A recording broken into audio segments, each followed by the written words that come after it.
This is a book I wrote when I was like 12 years old. I'm gonna read it out loud. The book is called The Underworld. It is based on Percy Jackson books that I read when I was younger. They inspired me to write a book, and I started writing it because I had access to my parents' computer. Here we go. Chapter 1. Something strange happens at Whistler School.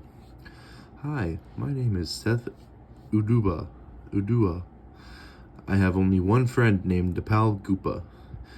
We live in Wisconsin, USA. Something you should know about me is that I am a huge troublemaker and you should not trust me. Dipal is just like me, except he's a lot more of a troublemaker than me. We both go to the same school, but this is our first year together. Most of the years I've been in a school, I've been kicked out. Like 5 years ago, we were on a field trip and I brought a toy snake which I showed to a person in my class, and when he got really close to it, it tried to bite him. And then the year after that, somebody was stalking me. That person walked right up to me, ripped my sweater, and then tried to chase me around the schoolyard. But the teachers called the cops as the cops were taking him away, the man's face became transparent, and I could see his skull. But of course, nobody believed me when I told them. The year after that, well, you get the idea. In every school I've witnessed something weird and got kicked out. This year I'm determined not to get kicked out. So anyway, here's my story. One day at school, I was walking in the hallway when I noticed that the floor tiles were cracking and moving around in a weird pattern. So I went to get Nepal to show him, but as I was running, I heard a huge explosion that almost popped my eardrums.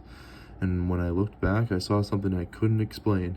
It was a dog, but it had 3 heads, and in each mouth it had a dagger. Not a dagger, it had dagger-like teeth in it. It was also half invisible, which made it really hard to see. I ran to get Nepal, but I didn't have to. He was apparently... Holy shit. I ran to get Nepal, but I didn't have to. He was coming to find me. Seeth. I was just walking to class when the floor exploded, and I saw a thing that looked like it had wings and claws, but I am not too sure. S-H-U-R-E with a capital. What weight it was. I think it was yelling at us to go to it and follow it down the hole to see its master and help him rise. Do you think we should listen to it and do that?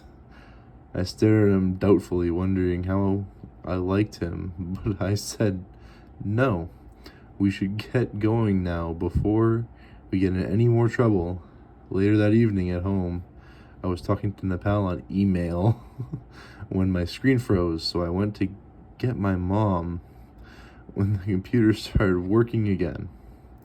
So I was going back when the computer exploded into flames, and I saw a figure in the flames that looked like a person that I knew, but I didn't know.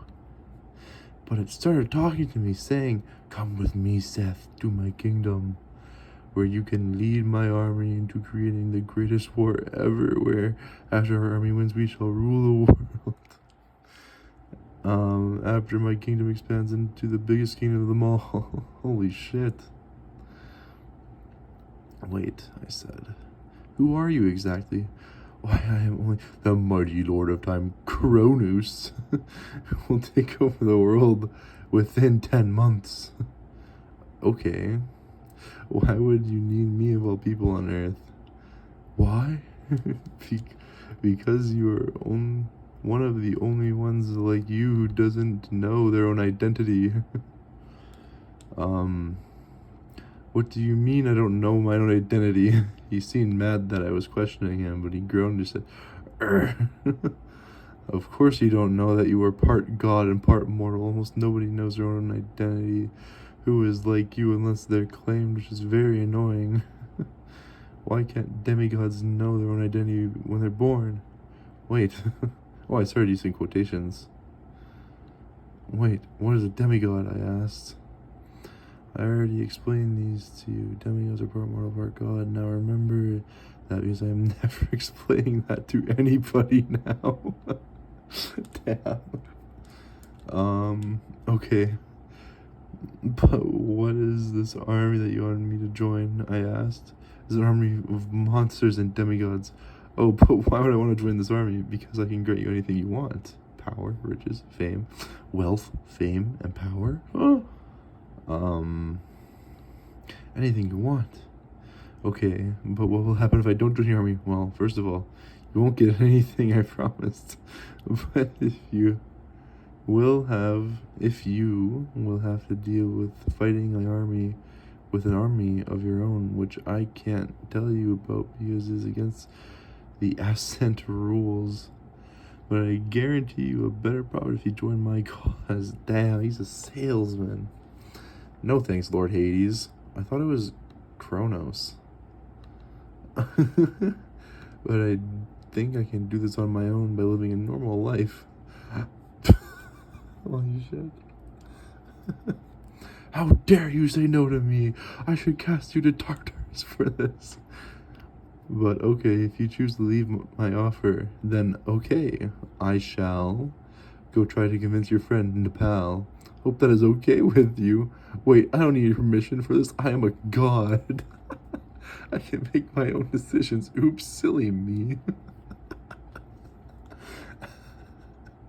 Anyway, don't forget your decision because it was the wrong decision. Anyway, I shall see you soon enough.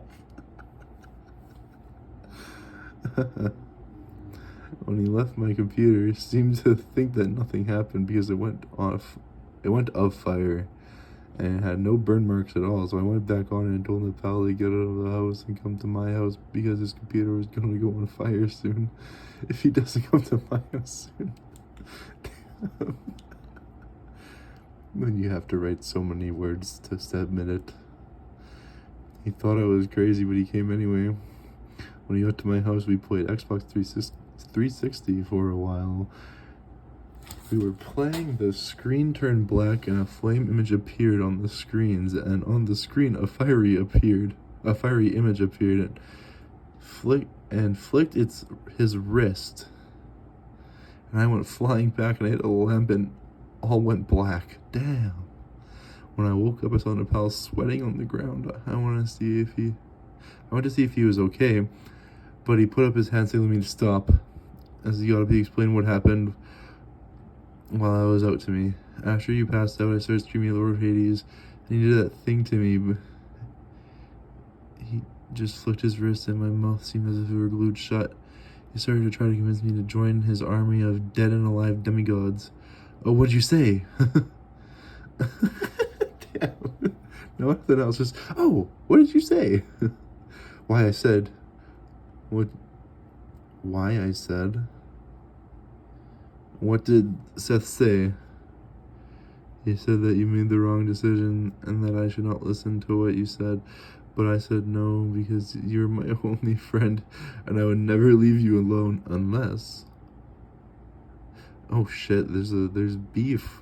Never mind, anyways, he said that I was making the wrong decision too. He just disappeared like that. Oh, let's play.